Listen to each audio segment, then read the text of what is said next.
the meaning of Islamic buildings. A fascinating picture has emerged. I'm going to use this new research to explore what happened when East met West in Europe. If there is one place which challenges the stereotype of the treacherous, bloodthirsty Moor, it's here, the Alhambra Palace in Granada.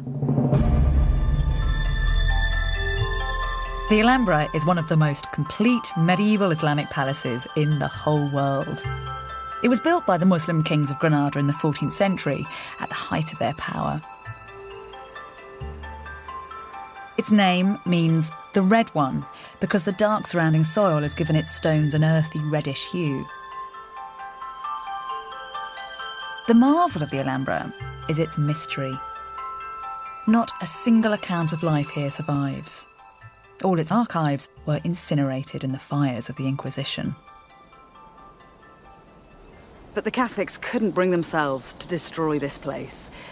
The Alhambra is one of the wonders of the medieval world. And by preserving it, they've kept a box of secrets that we can use to decode the civilization that built it. Inside the palace walls, the architecture is breathtaking. Although the aesthetic of this courtyard is quite cool and minimal now, in its heyday, it would have been a riot of colour. Granada was very famous for producing silks, and you'd have had silk hangings billowing in the breeze, and silk cushions and silk rugs where people laid out to eat their dinner and to listen to music. And in fact, it's only when you get down to rug level that you appreciate one of the bits of magic of the place, because from down here, this pool acts like a kind of infinity mirror, and the whole of the palace just looks as if it's suspended in water.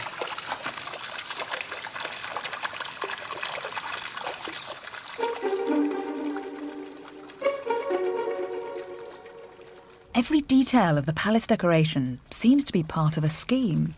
Row upon row of intricate geometric patterns are carved into the woodwork of the walls and windows. This is the throne room. It was the symbolic centre of the palace, and here the Sultan had a kind of psychological advantage over his subjects. Whereas he'd have stood here in eerie silhouette, they'd have been blinded by the light that came streaming in through these brightly coloured stained glass windows.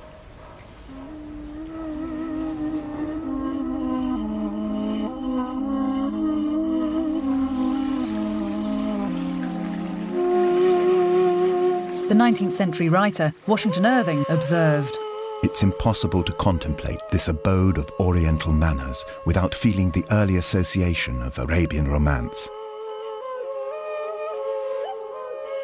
One almost expects to see some dark eye sparkling through the lattice.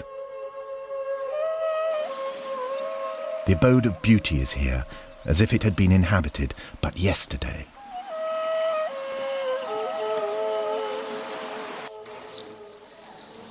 But this is far more than just a beautiful building. There's a specific reason why it feels so harmonious. The men who built it had a knowledge of complex geometry which had originated in the ancient world. The first man to set down these mathematical principles was the Greek philosopher Pythagoras. Pythagoras saw numbers everywhere in the universe, but his brilliance was to understand the importance of the ratio between them. Professor Antonio Fernandez Puertas has spent his life studying the Alhambra. He's discovered that the whole of the building, from the ground plan to the wall decoration, is based around one single ratio. I think everything is so perfect because everything is under control of the proportion and very, very simple. You notice that there is something magic about these buildings. There is something marvelous in your surroundings. It's very, very simple. It's the relation between the ground and the elevations of the buildings. It's as simple as that. The king ordered a new palace. He has a limited area to build the palace. To west, east, and south, he was limited. Then he did something ingenious and beautiful.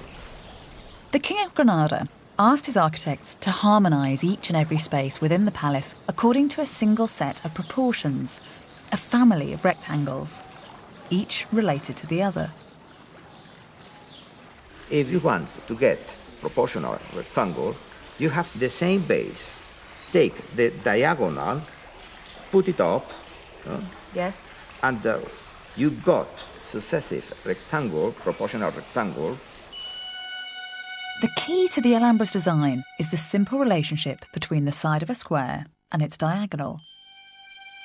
If we use the diagonal to make a rectangle, and then the diagonal from that rectangle to make another, we get a progression of rectangles. The fourth rectangle is double the size of the first, and the diagonals in this sequence are in fact the square roots of 2, 3, 4 and 5. A magical sequence. And are they doing all this just with two set squares and a piece of string? Yes, That's very clever. yes.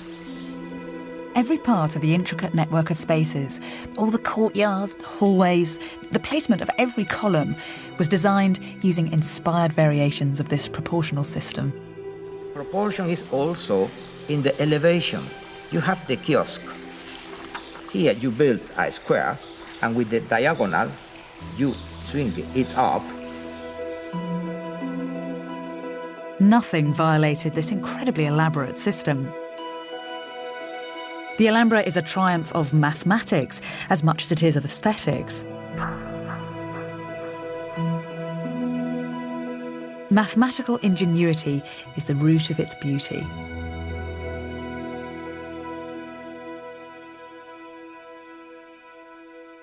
But no one talks about this. Everyone looks at the Alhambra just as an aesthetic experience. When you go to a concert and you listen to Mozart, you listen Beethoven, you listen Verdi, you don't know perhaps music, but you notice that there is something magic. Yes. It happens with that the same. You feel it.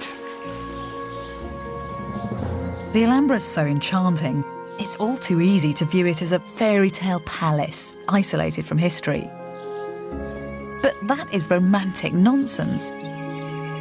This palace was the product of a very real, very gritty history.